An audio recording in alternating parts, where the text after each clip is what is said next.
मौत पर मेरी शहीदों को भी रश्क आएगा। भाई खालिद हसनैन खालिद साहब इंतहाई दुख के साथ ये बताया जा रहा है कि उनका इंतकाल हुआ और खुश अकीदा तो थे ही माशाल्लाह, खुशगुलू भी थे और बाशरा थे माशाल्लाह। और मैं आपको बताऊं, आपको याद दिलाऊं कि हम इन्हें कैसे याद करते हैं। यानी पहली मर्तबा मैंने इनको जब सुना तो शायद आप लोगों को भी क्लिक हो जाए। 2007 या 8 की बात है। एक कलाम जब उस वक्त मोबाइल फ़ोन में टून्स का नया नया सिलसिला शुरू हुआ था, तो उस वक्त एक नात बहुत ज़्यादा मारूफ हुई थी और वो नात थी अपनी रहमत के समंदर में उतर जाने दे। ये कोई 12-13 साल पुरानी बात। तो उसके बाद से लोगों को पता नहीं था कि ये किन्होंने पढ़ी है।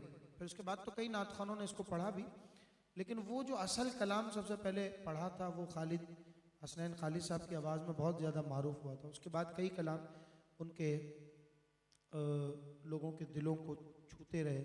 आज भी लोग उससे इस्तेफादा करते हैं।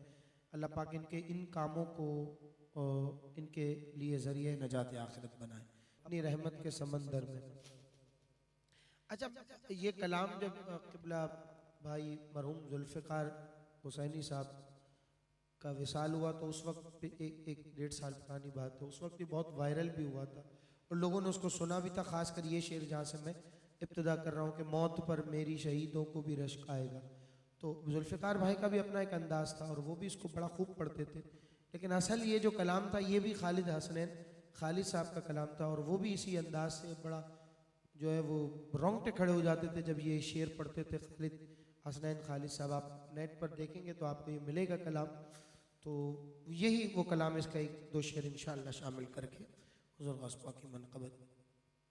मौत पर मेरी शहीदों को भी रश्क आएगा,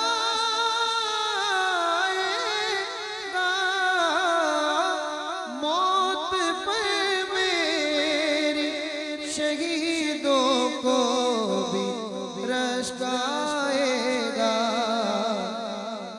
अपने कदमों प्यारे कदमों अपने कदमों से लिपट कर मुझे मर जाने दे।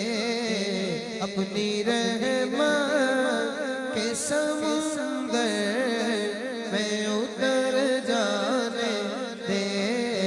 अपनी रहमत के समंदर में उतर जाने दे। बेठिकाना बेठिकाना बेठिकाना हुआ ज़ल से मुझे घर जाने दे। अपनी रहमत के समंदर में उतर जाने दे। ख्वाहिशे ज़ात बहुत साथ दिया है तेरा। ख्वाहिशे ज़ात बहुत साथ दिया है तेरा। अब जिधर मेरे मोहम्मद है उधर जाने दे। बस अपनी रहमत के समुंदर